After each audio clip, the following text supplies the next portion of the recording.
하나님 아버지 감사합니다. 주의 말씀을 듣고자 저희가 예배 가운데 모였습니다. 우리 마음의 기도와 우리 마음의 묵상이 주님께 연락되기를 원합니다. 감사드리며 예수 그리스도의 이름으로 기도드렸습니다. 아멘.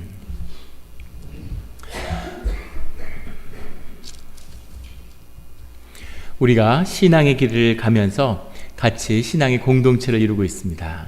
교회 예배 가운데 또 예배를 마치고 우리가 늘 주님의 이름으로 떡을 떼며 애찬을 나누죠.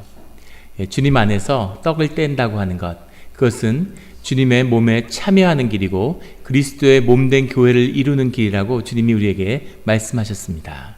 같이 떡을 나눈다는 것, 같이 먹는다는 것이 우리의 신앙의 중심에 있는 것이죠.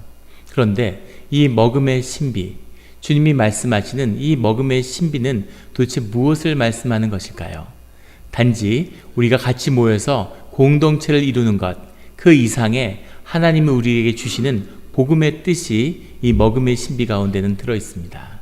오늘 말씀을 통해 이 먹음의 신비가 우리 가운데 풀어지는 그런 예배의 자리가 되기를 예수 그리스도의 이름으로 축원합니다. 오늘 55장 1절 말씀은 이렇게 시작합니다. 오라 너희 모든 목마른 자들아 물로 나아오라. 돈 없는 자도 오라. 너희는 와서 사 먹되 돈 없이 값 없이 와서 포도주와 젖을 사라. 주님이 우리를 먹는 자리에 초대하고 계시죠. 목마른 자들아 와서 마시라. 값 없이 주님이 주시는 그 은혜의 포도주와 젖을 사라고 그렇게 말씀하고 계십니다. 이것은 은혜고 이것은 주님의 초청이죠. 우리가 목마른 자들로서 생명의 줄인 자들로 주님을 찾아가 주님 안에서 먹고 마시는 겁니다.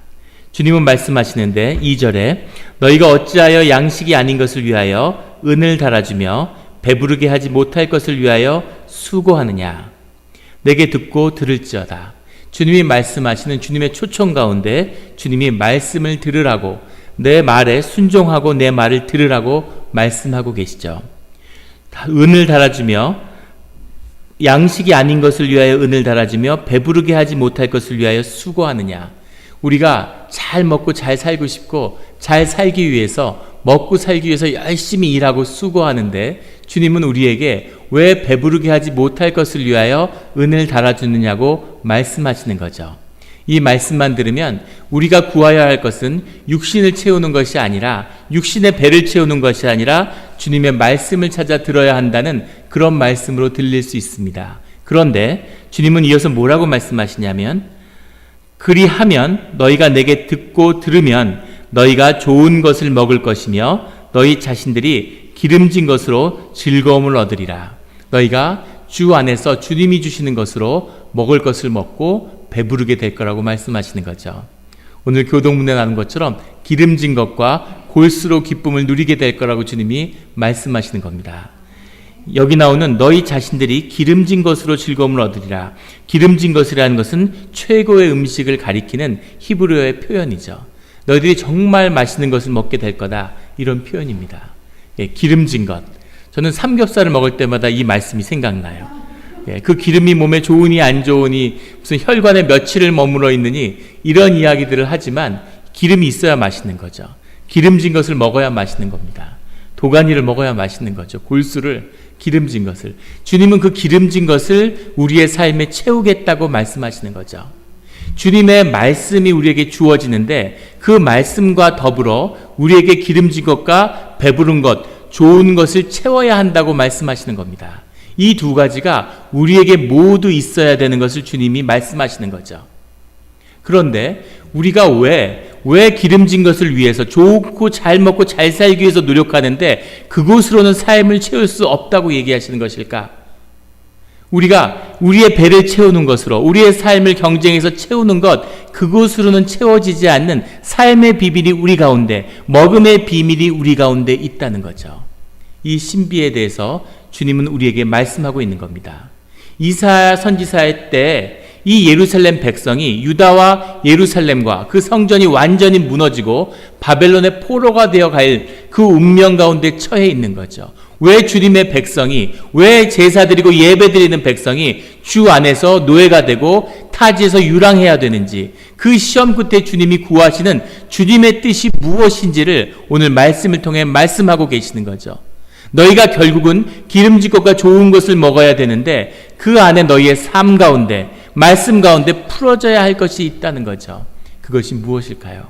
그 말씀을 사도 바울은 다른 말씀 가운데 고린도전서 10장에서 이 똑같은 주제를 이렇게 표현하고 있습니다. 고린도전서 10장 2절에 보면 모세에게 속하여 다 구름과 바다에서 세례를 받고 다 같은 신령한 음식을 먹으며 다 같은 신령한 음료를 마셨으니 이는 그들을 따르는 신령한 반석으로부터 마셨음에 그 반석은 곧 그리스도시라. 출애굽을 통해서 그 홍해의 물을 통해서 성별된 주의 백성들이 그 집단적으로 세례를 받고 주님의 백성으로 거듭남을 입었다는 거죠. 그 광야에 나와서 처음 일어난 일이 반석에서, 우물에서 물이 난 것입니다. 반석에서 물이 날 리가 없죠. 그런데 반석에서 주님이 주시는 물을 먹음으로 그의 삶이 시작되고 40년 동안 하늘에서 내리는 하나님이 주시는 만나를 먹고, 그리고 마지막에 반석의 물을 마시는 것으로 광야의 삶이 끝나고, 그리고 가나안 땅의 삶이 시작됩니다. 주님이 주시는 것을 먹고 주님이 주시는 것을 마시는 것이 주님의 자녀들의 삶, 그들의 공동체의 삶 가운데 중심에 놓여 있다는 것을 말하는 거죠. 그런데 이 고린도 교회의 사도 바울이 하는 이야기는 너희가 그 예루살렘의 인도함을 받았던 백성들이 하나님으로부터 구별되고 하나님 안에서 구별되어서 신령한 음식과 음료를 마셨던 그 백성들이 왜 주 안에서 버림받고 광야에서 죽음을 맞으며 하나님이 주신 복된 땅에 들어가지 못한 자들이 대부분이었는지 그 비밀을 모르느냐라는 뜻으로 지금 말씀을 전하고 있는 거죠.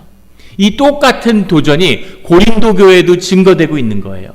고린도 교회 교인들도 성찬식을 하고 애찬식을 하고 주님께 예배를 드리고 주님 앞에 모여 있는데, 그 시절에 회당에 그 율례를 버리고 하나님의 예배와 성전에 그 성찬에 참여하고 있는데 너희들 가운데 왜 하나님의 구원이 머물 수 있도록 하지 못하느냐라고 이야기하는 거죠. 성찬을 하는데 오늘 이 도전은 우리에게도 똑같이 올 수 있습니다. 우리가 예배를 드리는데 내가 세례를 받았는데 내가 주님 안에서 임직자로 세움을 받았는데, 그런데 그것이 구원의 충분 조건이 되지 못하지 않았느냐라고 이사야도 사도 바울도 이야기하고 있는 거죠. 먹는 것으로, 주님이 주시는 것을 먹고 마시는 것으로만 풀리지 않는 먹음의 문제가 있다는 겁니다. 같이 먹는다는 것, 같이 먹는다는 것이 한 가족이 되었다는 것의 비밀이죠. 우리가 가족을 식구라고 하는데 같이 먹는 사람들이 식구입니다. 먹는 만큼 삶이 나눠지고 먹음 가운데 하나님의 신비가 풀어지는 거죠. 제가 어느 교회 가서도, 노회에 가서도, 어느 모임에 가서도 우리 영락교회가 친교는 세계 최고라고 자랑합니다. 그 안에 먹음의 풍부함이 있는 거죠. 그 안에 삶이 나누어지는 풍성함이 있는 거죠. 이것은 은혜 받은 자들의 중요한 징표예요. 그런데 그것으로 되는 것이 아니다라고 성경은 증거하고 있는 거죠. 그 안에 같이 먹음의 신비가 풀어져야 한다는 겁니다. 먹음의 신비라는 것이 도대체 무엇일까요? 3절에 너희는 귀를 기울이고 내게로 나와 들으라. 그리하면 너희의 영혼이 살리라. 내가 너희를 위하여 영원히 언약을 맺으리니 곧 다윗에게 허락한 확실한 은혜이니라. 4절에 보라 내가 그를 만민에게 증인으로서 세웠고 만민의 인도자와 명령자로 삼았느니 그는 그리스도시죠. 그 그리스도가 우리에게 와서 이 하나님의 거룩한 백성인 이스라엘의 백성들을 구원할 터인데, 그 구원을 이루기에 앞서서 너희 가운데 먹음의 신비가 풀어져야 된다는 거죠. 하나님을 영접할 수 있는 공동체를 이루어야 된다는 겁니다. 고린도 교회 안에 모든 사람들이 세례받았다고 이야기하는데, 모두 성찬을 나눈다고 얘기하는데 그 안에는 분란과 다툼이 끊이지 않고 있는 겁니다. 게바파가 있고 바울파가 있고, 나는 바울의 복음을 따르는 사람이라고 그러고 어떤 사람들은 베드로의 복음을 따른다고 이야기하고 갈등하고, 헬라파가 있고 무슨 히브리파가 있고, 방언을 받으니까 은사를 가지고 자랑하고, 누가 더 기도를 잘하니 못하니, 이런 것을 다투는 모습. 왜 주님의 먹음을, 주님 안에서 같이 먹은 자들 안에 이런 일이 있을 수가 있느냐라고 얘기하는 거죠. 출애굽에서 나온 자들이 그렇게 하나님을 따르고 하나님이 주신 것을 먹고 마시는데, 하나님의 이제 말씀을 받겠다고 이야기해서 모세가 말씀을 받으러 가니까 그 사이에 황금 송아지를 만들고 축제를 벌이죠. 와서 그걸 다 갈아서 다 사람들한테 먹게 해요. 그리고 주님이 그 백성들을 다 죽이려고 했죠. 모세의 기도로 그 이스라엘 백성에게 한 번 더 기회가 주어졌을 때 주님이 구하신 건 그들이 가지고 있는 모든 귀금속과 그런 것들 다 갖다 버리라고 이야기합니다. 가락지, 귀금속, 반지, 이런 걸 왜 버리라고 주님이 말씀하셨을까요? 그걸 버려야 인도함을 받을 수 있다는 것이죠. 그걸 버려야 주 안에서 새로운 백성으로 광야의 길을 갈 수 있다는 거죠. 다 같이 노예 생활하다가 주님의 은혜로 구별되어서 나왔는데, 그들이 주님이 주시는 만나와 주님이 주시는 반석의 물을 마시고 있는데, 그 안에서 이제는 노예 생활을 하다 나와서 다 노예였는데 자랑할 것도 없고 가문도 없고 학력도 없고 가진 것도 없고 배경도 없고 가문도 없고 무엇 하나 자랑할 것이 없는 주님만을 자랑하는 백성이 돼야 되는데, 거기서 자기가 금가락지 꼈네, 은가락지 꼈네, 이런 걸 가지고서 사람을 가르고 다투는 거죠. 네가 잘났다, 내가 잘났다 이러고. 그것을 다 갖다 버려야, 그래야 주님의 백성의 길이 시작된다고 주님은 말씀하고 있는 겁니다.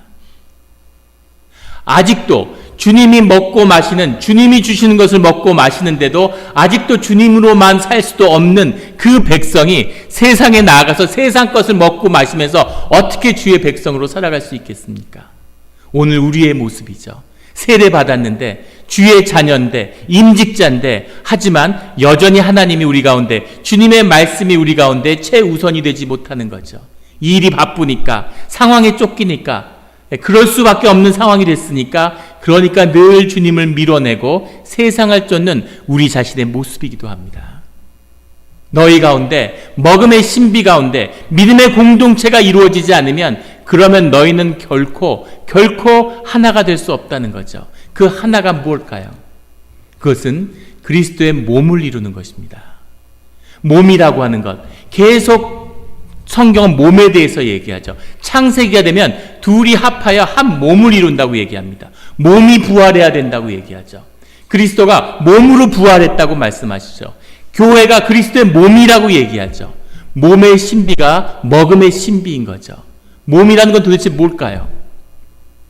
경찰에서 범인을 신문하는데 거짓말 탐지기라는 것을 쓰는데, 예전엔 그게 별로 성능이 안 좋아서 신뢰가 없다가 지금은 여전히 법원에서는 것을 증거로 채택하지는 않지만, 이 거짓말 탐지기가 100% 정확하다고 수사관들이 신뢰한다는 거예요. 사람은 거짓을 생각하고 끊임없이 거짓말을 하지만 몸은 절대 거짓을 이야기하지 않는다는 거죠. 입술로 거짓을 이야기해도 몸은 늘 진실하게 반응한다는 거예요. 이것이 거짓이라는 것을, 몸이 이야기하는 것을 거짓말 탐지기가 탐지해내는 거죠. 몸은 늘 진실한 겁니다. 몸에는 늘 진실이 있어요. 그런데 사람들이 그 몸으로서 진리를 함께하는 것을 받아들이지 못하는 거죠. 그 몸으로 연합하는 것이 코이노니아인데, 이 코이노니아가 진실의 코이노니아가 아니라 거짓의 코이노니아가 있다. 너희가 모여서 아무리 같이 밥을 먹고 주님의 이름을 판다고 해서 그렇게 코이노니아가 이루어지는 게 아니라, 너희들이 몸의 진실로, 진실함으로 하나가 돼야, 그래야 그게 진짜 코이노니아다 라고 주님이 말씀하고 있는 거죠. 진실의 코이노니아가 이루어지지 않으면, 삶의 진실을 나누지 않으면 너희는 결코 하나가 될 수 없어 라고 이야기하는 거죠. 왜 우리는 말씀의 그 진실의 코이노니아를 이루지 못하는 걸까요? 올덕스 헉슬리라는 사람이 100년 전에 브레이브 뉴월드라고 하는 멋진 신세계라는 책을 썼습니다. 100년 전에 쓴 책인데 여전히 화제가 되는 건, 그 사람이 100년 후에 미래를 예측했던 많은 그 책의 내용들이 이미 이루어지거나 앞으로 이루어질 걸로 보이기 때문이죠. 말 그대로 멋진 신세계를 꿈꿨는데, 그 세계는 어떤 세계냐면, 그 세계에 있는 사람들은 유전공학으로 조작이 돼가지고 모두 다 아기 공장에서 태어나는 거예요. 엄마들이 더 이상 배 아파서 아기를 낳을 필요가 없습니다. 어떤 성인도 자녀를 양육해야 할 책임이 없는 사회가 됐죠. 아이들은 완전히 유전적으로 완벽하게 조합이 돼서 태어나서 태어나기 전부터 어떤 직업과 어떤 삶을 살아야 되는지가 결정되어 있어요. 알파부터 입실론까지 완전한 계급사회인데, 입실론에 속한 그런 육체노동이나 가장 힘든 일들을 하는 사람들은 거기에 맞게 유전적으로 태어나는 거죠. 용광로 옆에서 일해야 되는 사람은 따뜻한 걸 좋아하는 유전적인 특성을 갖고 있는 거예요. 그래서 따뜻한 데서 일하니까 좋은 거죠. 하수구를 치워야 되는 사람은 물을 좋아하고 물 곁에 있어야 만족이 있는 유전자를 갖고 태어납니다. 그래서 직업에 만족하는 거죠. 실업도 없고 취업을 위해서 준비하고 애써야 할 필요도 없는 그런 사회를 살아가는 거죠. 그걸로도 부족할까봐 매일 마약을 줘서 후유증 없는 마약을 먹고 늘 행복하고 삶에 기쁨이 있는 그런 삶을 살아갑니다. 가족이 완전히 해체됐기 때문에 삶을 책임질 것도, 누구를 양육해야 될 것도, 가족도 아무것도 없는 거죠. 모든 성인들은 완전한 쾌락을 위해서 해방돼 있어요. 수많은 사람들이 얽혀져서 이렇게 저렇게 수많은 오직 쾌락만을 위해서 육아나 가족의 책임이 없는 그런 삶을 살아갑니다. 기쁨의 얼굴이 없는 거 보니까 상상이 잘 안 되시고, 그 사회를 사는 거죠. 아무도 의무가 없는, 권리만 가진, 자기의 권리를 마음껏 누리고 살 수 있는 사회가 이루어진 거죠. 그 멋진 신세계, 그 신세계를 한번 살려고 하면 사시겠습니까? 그 멋진 신세계 얼마나 멋진가요? 예전에 다큐멘터리를 보는데 예멘이라는 나라가 소개되고 있어요. 예멘에 무슨 풀이 자랐는데 거기에 마약 성분이 들어있답니다. 그거를 계속 씹으면 껌처럼 돼가지고 하루 종일 씹는 거죠. 예멘의 모든 남자가 앉아서 그걸 씹고 있는 겁니다. 가계 소득의 절반을 그 풀 사는 데 쓴대요. 근데 범죄도 없고 그 사회 모든 사람들이 다 행복한 거죠. 계속 마약을 씹고 있으니까. 그걸 보면서 저렇게 계속 저걸 씹고 있으면 저게 좋은 게 아닌가, 이런 착각이 들더라고요. 모든 사람이 다 저렇게 행복해하면 그럼 된 것 아닌가. 그런데 함정이 있죠. 이 멋진 신세계의 함정은 뭘까요? 이 세계는 거짓이라는 겁니다. 이 세계는 생각이 만들어낸 거짓이죠. 우리가 삶을 진실하게 마주할 수 없는 비밀, 우리의 생각의 비밀에는 삶이라고 하는 것이 고통 가운데 있다는 게 들어있습니다. 우리가 누군가와 진실한 관계를 진짜 맺어보려고 하면 고통을 느끼죠. 부부도 자녀도 진실하게 삶이 연결되려면 그 안에 고통스럽고 어려운 길을 걸어야 돼요. 말 한마디가 나를 불편하게 하고 무슨 표정 하나가 나를 힘들게 할 수 있는 게 관계죠. 그 관계를 맺어간다는 것, 삶이 진실을 만난다는 건 힘들고 어려운 겁니다. 모세가 불타는 떨기나무를 붙잡는 그 떨기나무의 아픔이 하나님의 임재인 동시에 우리 삶의 진실인 거죠. 아픔과 고통이 우리 삶의 진실 가운데 있어요. 이것을 피하기 위해서 오늘 7절 말씀에 악인은 그 길을, 불의한 자는 그의 생각을 버리고, 우리의 생각이 우리의 삶의 진실로부터 우리를 차단시키고 있는 거죠. 한번 받아봐서 이게 내 삶에 상처를 줄 것 같다, 그러면 생각으로 바로 튕겨내는 겁니다. 신포도의 비유처럼 여우가 포도를 따야 되는데 포도를 못 딸 것 같으면 저건 신포도야, 못 먹는 포도지, 이런 식으로 자신을 보호하는 거죠. 모든 관계에서 생각을 앞세워서 우리 자신을 보호하는 그 거짓 생각을 버리지 않으면, 모든 삶 가운데 내가 권리가 있다고 믿는 것, 이것도 생각이 만들어낸 착각이죠. 우리는 권리가 없습니다. 공동체가 있기 위해서는 권리를 포기하고 빚진 자들이 하나가 되어야 되는 거죠. 빚진 마음으로 사는 것이 은혜고, 빚진 자로 살아가는 것이 삶의 그 사랑과 공동체와 몸의 신비 가운데 하나죠. 부모가 자식을 보면 늘 미안하고 잘해주지 못한 것이 늘 안타까운 거죠.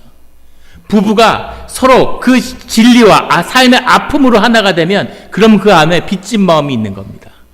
부인은 남편을 보면 가족들 먹여 사니라고 이렇게 됐구나, 머리 다 빠지고 괜찮았는데, 이런 늘 안쓰러운 마음이 있고, 남편이 부인을 보면 그렇게 예쁘고 이랬는데 애 낳고 그 고생하고 이렇게 고생시키려고 한 게 아닌데 하는 미안한 마음이 있는 거죠. 이것이 우리의 삶의 진실의 모습이에요. 생각이 그것을 거짓으로 틀면 그게 권리로 바뀌는 거죠. 내가 권리가 있다고. 가정 가운데 엄마가 권리를 포기하고 아이들이 권리가 있다고 주장하는데 그것을 어머니가 다 품어주는 거죠. 아픔으로. 그 아픔으로 엄마가 그것을 다 품어주기 때문에 사랑의 공동체가 가족으로서 하나가 되는 그 삶의 열매가 나타나는 거죠. 그것이 몸의 비밀입니다. 그 진실을 마주하지 않는, 그 진실과 아픔을 마주하지 않는 생각의 거짓이 우리를 하나로 만들지 못한다는 거죠. 고린도 교회, 이 무너져가는 예루살렘에, 그리고 오늘 우리에게 하나님은 계속 말씀하시는 거죠. 이 몸의 코이노니아를, 진실의 코이노니아를 이뤄야지만이, 그곳에 하나님의 말씀이 담겨야지만이 너희들이 영적인 그리스도의 몸된 교회를 이룰 수 있다는 겁니다. 그것을 이뤄야 그 가운데 하나님의 나라가, 우리의 영이 하나가 되어야 그 가운데 주님의 그리스도의 역사가, 영의 역사가 우리 가운데 나타난다는 거죠. 8절에 나오는 이는 내 생각이 너희와 다르며 내 길이 너희와 길과 다름이라. 우리가 상상할 수 없는 그 일이 우리에게 나타나는데 그 길이 바로 하나님의 나라가 우리에게 임하는 것이라고 하는, 5절에 나오는 내가 알지 못하는 나라를 내가 부를 것이며 너를 알지 못하는 나라가 내게 달려올 것이다. 하나님의 나라가, 하나님의 통치가, 하나님의 질서가 우리에게 임한다는 거죠. 그 나라를 살아서 누리는, 살아서 그 하나님의 나라를 경험하는 그리스도의 영이 우리를 움직이는 역사가 우리 앞에 교회 가운데 있다는 겁니다. 이 역사를 어떻게 우리가 받을 수 있을까에 대한 하나님의 도전의 말씀이죠. 일본 소설 중에 29살 생일 1년 후 죽기로 결심하다라는 책이 있습니다. 29살 생일 1년 후 죽기로 결심하다. 하야마 아마리라고 하는 작가가 2012년에 이 책을 썼는데 20년 동안 경제불황에 허덕이고 있는 일본의 좌절한 청춘들에게 새로운 희망을 줬다. 이런 평가를 받는 베스트셀러 책이죠. 이 주인공 아마리라고 하는 자매가 고백하는 에세이 같은 형식을 가지고 있어요. 자신의 이름으로 쓰고 있는. 저자도 아마리인데 아마 실명이 아마리는 아니고 아마 가명으로 붙였겠죠. 아마리는 뭐 잉여, 이런 나머지 이런 뜻입니다. 사람 이름 이렇게 만들진 않았겠죠. 근데 이 아마리라고 하는 자매가 자신의 29번째 생일을 맞이해서 생일 축하를 자기 아파트에서 열고 있는 거예요. 29살이라는 생일은 이 자매들에게는 특별히 의미가 있는데 이것을 이 책에서는 조용한 절망이라고 얘기합니다. 29살의 생일을 조용한 절망이다. 저도 돌이켜보면 40살이 될 때는 별로 충격이 없었는데 30살이 될 때는 상당한 충격이 있었던 것 같아요. 30살이라니. 별로 감흥하는 표정이 내일 모레면 59인데 무슨 이제 29은 무슨 전혀 와닿지 않는. 근데 여성이 29살이 된다는 것, 30이 된다는 것은 굉장한 정신적인 큰 시련이라는 거죠. 이제 내가 청춘이 다 갔구나. 30이 되는구나. 29살의 생일을 특별히 이렇게 기념하고 지나가야 되는데 아무에게도 축하를 받지 못하는 거예요. 29살의 청년인데 한 번도 번듯한 직장에 취직을 못 해보고 1년 파견업체에 들어가서 이 회사 저 회사를 떠돌아다니면서 파트타임 일을 하고 있는 겁니다.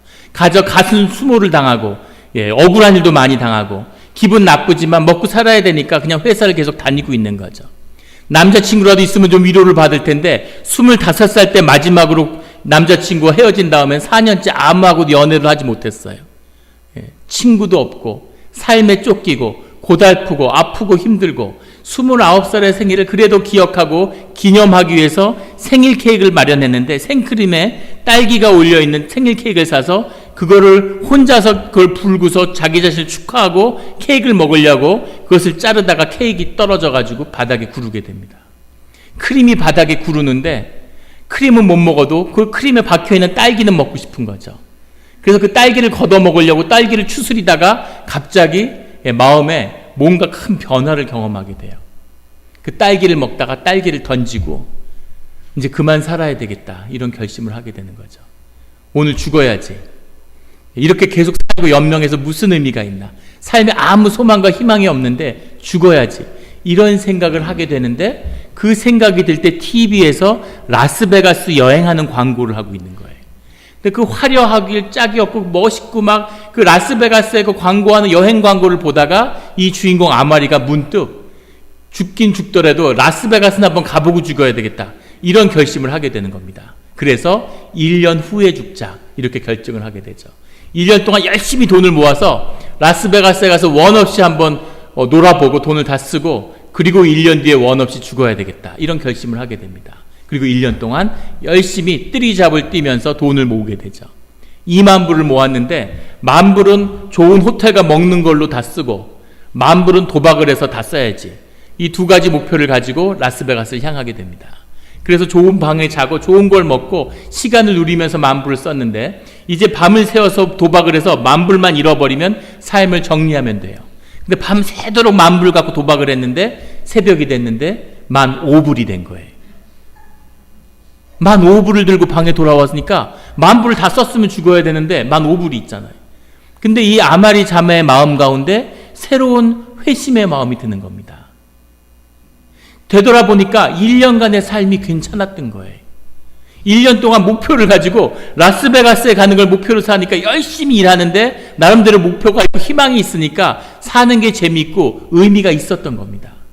그리고 돈을 다 잃고서 죽어야 될 줄 알았는데 그래도 손에 남는 돈이 있고 아직도 뭔가 살아야 할 이유가 자기 안에 있음을 발견하게 되는 거죠.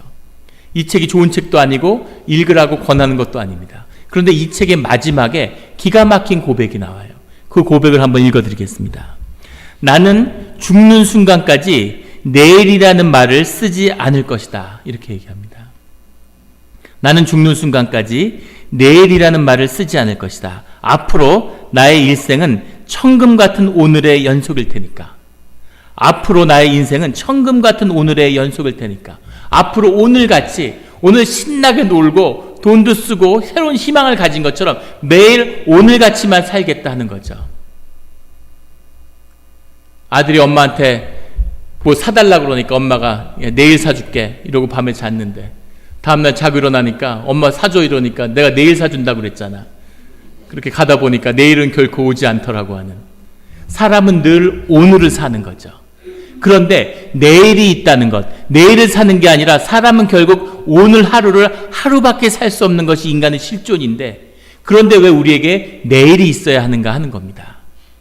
주님이 말씀하시는 너희가 알지 못하는 나라가 너희에게 찾아올 것이다. 너희에게 새로운 하나님의 나라가 회복되는 소망이 있을 것이다. 그 소망이라는 것은 내일의 일이 아니라 오늘의 일이죠. 마귀가 이걸 속여서 죽어서 천국 가는 게 기독교의 복음인 것처럼 속이고 있습니다.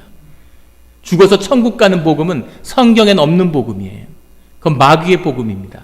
하나님의 복음은 살아서 우리의 이 육신과 공간과 4차원의 이 시간 가운데 묶이지 않는 우리의 영이, 이 영혼 속에 있는 우리의 영이 그 영원함을 누리며 살아가는 것, 이것이 구원이죠. 이것이 하나님 나라의 질서고 그 하나님 나라가 우리의 삶에 오늘 우리에게 임해서 우리가 이것을 임하고 이 임한 기쁨을 오늘 이 평화를 이것을 우리가 누리며 살아가는 것, 이것이 하나님의 구원이라고 하나님이 오늘 우리에게 증거하고 계시는 거죠. 이 비밀이 풀려야, 이 비밀은 내가 예수 믿고 내가 구원받는 것이 아니라 우리의 공동체가 우리가 몸의 코이노니아, 신령과 진실의 코이노니아를 이루어서 그 예배를 통해서 하나님이 우리와 함께 하실 때 우리가 알지 못하는 상상할 수 없는 하나님 나라가 우리와 함께함으로 우리 가운데 기도와 우리 가운데 찬송과 우리 가운데 예배와 우리 가운데 알 수 없는 기쁨과 생명의 힘이 우리에게 넘치는 것을 너희가 살아서 경험하게 될 것이다. 이것이 하늘의 영광이고 너희의 구원이고 교회가 이 땅에 있는 이유이며 이 세상을 구원하는 교회의 사명이라고 주님이 오늘 우리에게 말씀하고 계시는 거죠. 이것을 마음으로 받는, 이 코니아를 몸으로 받는, 이 몸의 연합을 이뤄내는 우리 영락교회가 되기를 예수 그리스도의 이름으로 축원합니다. 다 같이 기도드리겠습니다.